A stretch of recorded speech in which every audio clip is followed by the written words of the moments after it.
Hello students, welcome to simple solution centre. Simple solution centre में आपका स्वागत है। आप जैसा कि आप देख रहे हैं बोर्ड पर, द्विघात समीकरण के प्रश्नावली 4.1 से जुड़ी हुई आपको विभिन्न प्रकार के प्रश्न हैं। तो इससे पहले जो वीडियो मैंने बनाया था, उस वीडियो में मैंने द्विघात समीकरण क्या है, द्विघात बहुपद क्या है, उसके व्यापक रूप क्या होते हैं, सभी बातों पर विस्तार से चर्चा किया है। कैसे पहचाने कि यह द्विघात समीकरण, ये भी मैंने बताया है। और उसी पर आधारित आपको प्रश्नावली 4.1 जो कि आपका NCERT बुक में है, उसके क्वेश्चन नंबर 1 के विभिन्न प्रश्नों को मैं अभी सॉल्यूशन करके दिखाऊंगा। लेकिन आपसे आग्रह है कि इससे पहले आप इसको खुद से बना कर देखें, इसलिए क्योंकि मैथमेटिक्स जब तक आप खुद से नहीं बनाइएगा तब तक समझ में नहीं आएगा। तो आप केवल मेरा वीडियो ना देखें, बल्कि आप खुद से कॉपी पर बनाएं, कॉपी पर बनाइएगा तो जाके ज़्यादा समझ में आएगा। और मैं जो सॉल्यूशन कर दूंगा उसको अपने कॉपी से केवल मिलान कर लीजिए, मिलान कर लेना है कि आपका सही है या नहीं। जैसा कि आप क्वेश्चन नंबर 1 देख रहे हैं, क्वेश्चन नंबर 1 का पहला है, क्वेश्चन कह रहा है कि जांच कीजिए कि क्या निम्न द्विघात समीकरण है। तो मैंने कहा था कि द्विघात समीकरण वही होगा जो ax² + bx + c = 0 के रूप में होगा, क्योंकि ये द्विघात समीकरण का मानक रूप है, व्यापक रूप है, जिसमें एक कंडीशन था कि a 0 के बराबर नहीं होना चाहिए, b और c कुछ भी हो सकता है, कोई भी वास्तविक संख्या हो सकता है। तो हमें सबसे पहले यहाँ पर देखना है कि क्वेश्चन नंबर पहला क्या इस रूप में है। तो देखने ही से लग रहा है कि इस रूप में नहीं है। नहीं है तो आप इसको कह दीजिए कि द्विघात समीकरण नहीं है। क्या ये कहना उचित है? नहीं, बिल्कुल नहीं, क्योंकि ये आपको सामान्य रूप में नहीं है, स्टैंडर्ड रूप में नहीं है। तो सबसे पहले इसको स्टैंडर्ड रूप में कन्वर्ट करते हैं, बदलेंगे, उसके बाद जांच करेंगे कि इस रूप में है या नहीं। तब जांच कर देंगे, तब पता चलेगा कि यह द्विघात समीकरण है या नहीं। मैं इसमें के सारे प्रश्नों को आपको बताने नहीं जा रहा हूँ, जो कुछ अलग टाइप के हैं उसको हल करके बता दे रहा हूँ, इसलिए कुछ को देखिए और उसके बाद आप समझ जाइए कि कैसे बनेगा। खुद से बनाइए, खुद से बनाइए, तभी जा कर के आपको ज़्यादा से ज़्यादा मैथ समझ में आएगा। आइए इसको गुना करते हैं। पहले देख लीजिए, यहाँ पर क्वेश्चन नंबर 3 लिखा हुआ है। 3 से पहले मैं क्वेश्चन नंबर आपको 1 बता देता हूँ, तो 3 बताऊँगा। पहले क्वेश्चन नंबर आप 1 देख लीजिए। 1 में क्या है आपका कि x + 1 का होल स्क्वायर है, बराबर है 2 × x - 3। आप देख रहे हैं, इसको क्या काम कीजिए, पहले एक मानक रूप में ले आइए। वह मानक रूप में क्या आता है, तो इसको बदलिए। x + 1 का होल स्क्वायर यानी कि a + b का होल स्क्वायर, तो a + b का होल स्क्वायर कीजिए। फॉर्मूला होता है a² + 2ab + b²। देखिए, बीजगणित बनाने के लिए आपको इन सभी फार्मूला को बार बार हमेशा याद रखना पड़ेगा, तभी जाके बीजगणित आपसे बनेगा। तो a + b का होल स्क्वायर होता है, a की जगह पर यहाँ x है और b की जगह पर 1 है, तो a² होता है, तो इसको हम लिखेंगे x²। उसके बाद + 2ab होता है, तो 2a का मान x है, b का मान 1 है, + b², तो 1 का स्क्वायर।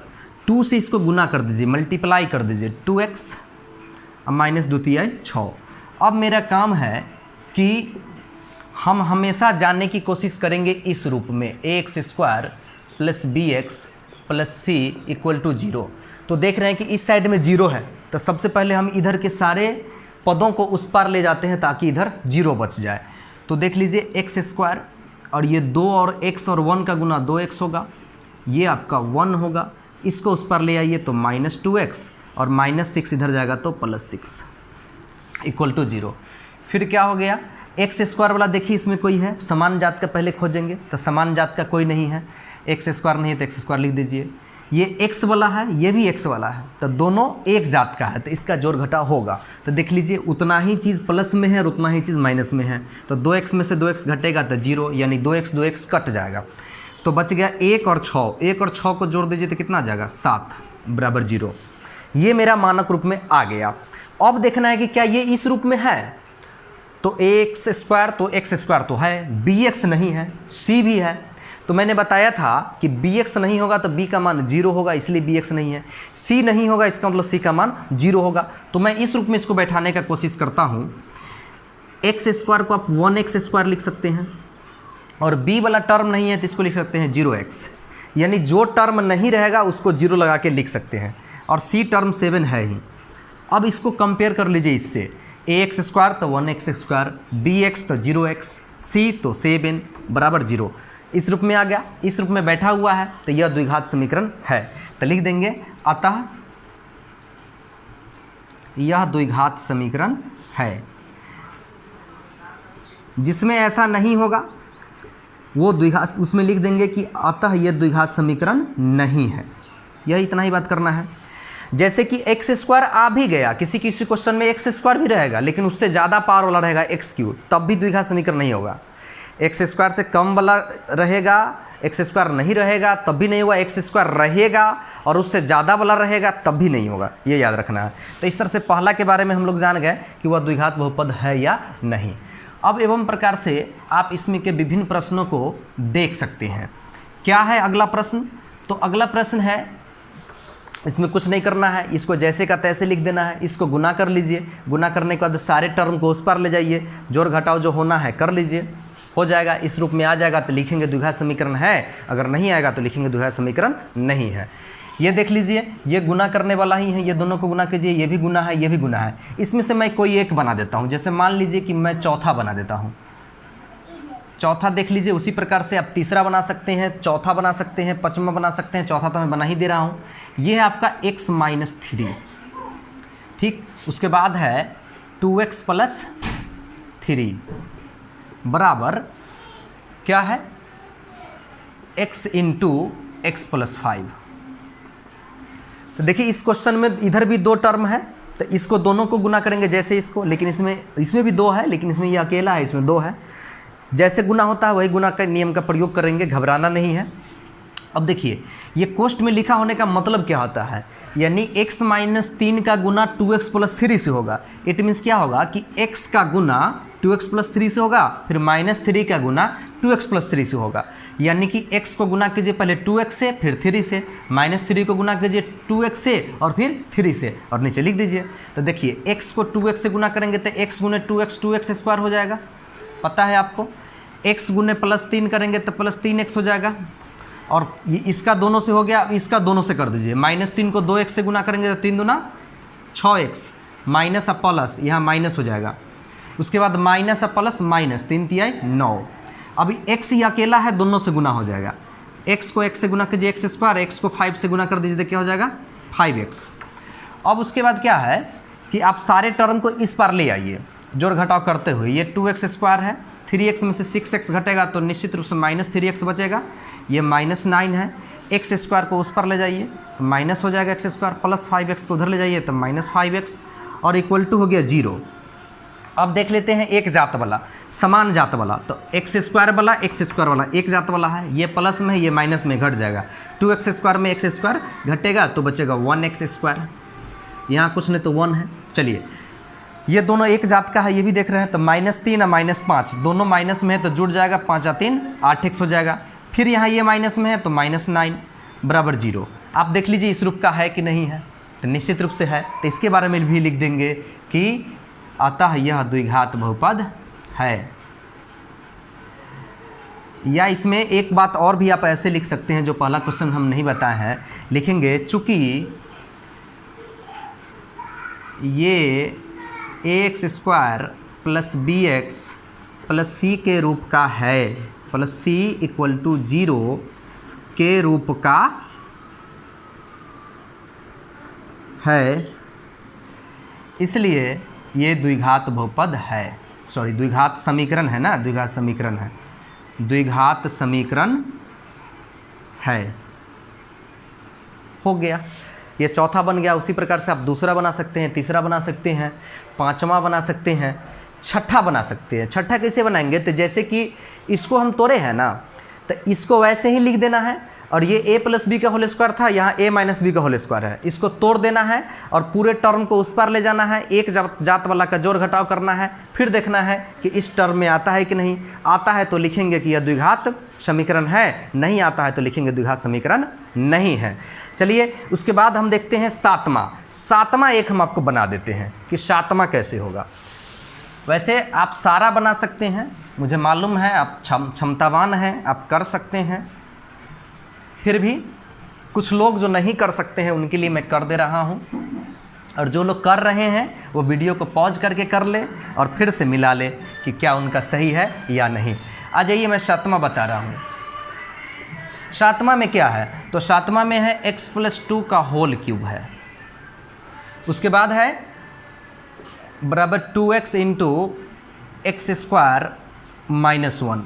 इतना पर आपसे पूछा जाए तो बताना बड़ा मुश्किल होगा कि ये द्विघात बहुत समीकरण में है या नहीं है, लेकिन जब मैं इसको तोड़ूंगा, मानक रूप में लिखूंगा, तब पता चलेगा।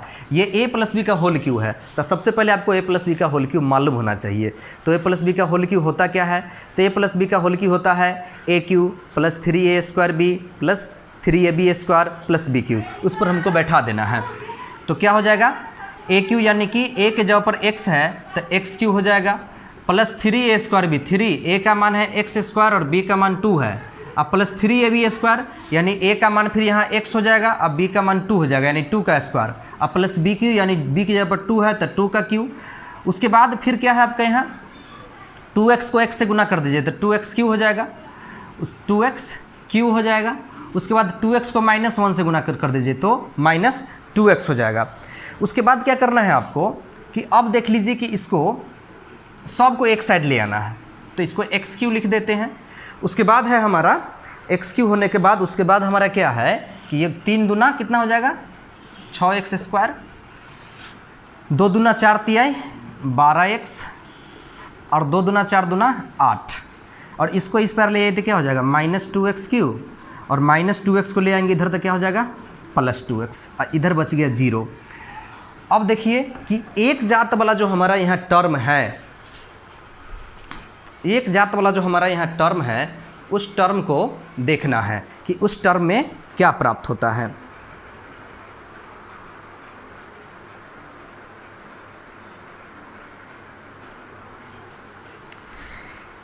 एक जात वाले जो टर्म है, थोड़ा सा बच्चे डिस्टर्ब कर दिए थे इसलिए वीडियो हिल गया है। अब देखिए आगे कि एक जात वाले जो टर्म है उस टर्म को क्या करेंगे, ये x³ है और ये -2x³ है, x³ में से 2x³ घटेगा तो -1x³ बचेगा, यहाँ 1 है, 1 में से 2 घटेगा तो फिर ये x² वाला है, x² वाला है तो क्या हुआ 6x² और कोई नहीं x² वाला लिख दीजिए 6x²।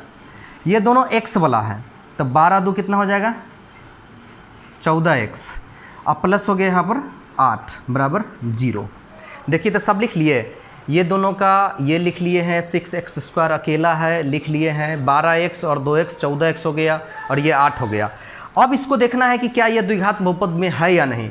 तो मैंने क्या कहा था कि द्विघात समीकरण है या नहीं, तो मैंने क्या कहा था कि द्विघात समीकरण के रूप में वही होगा जिसका अधिकतम घात 2 होगा, लेकिन यहाँ अधिकतम घात 3 है तो ये द्विघात समीकरण के रूप में नहीं है। तो लिखेंगे चूँकि ये ax² + bx + c = 0 के रूप में नहीं है, रूप में नहीं है,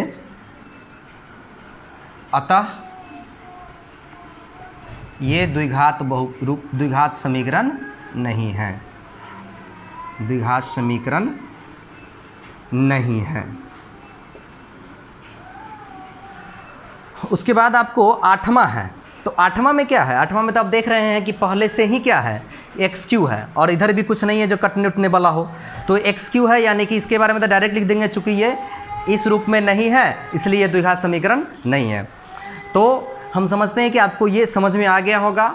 मैं फिर आग्रह करता हूँ कि आप वीडियो को चलाने से पहले रोक करके खुद बनाइए, खुद बना करके तब जाकर वीडियो को मिलाइए।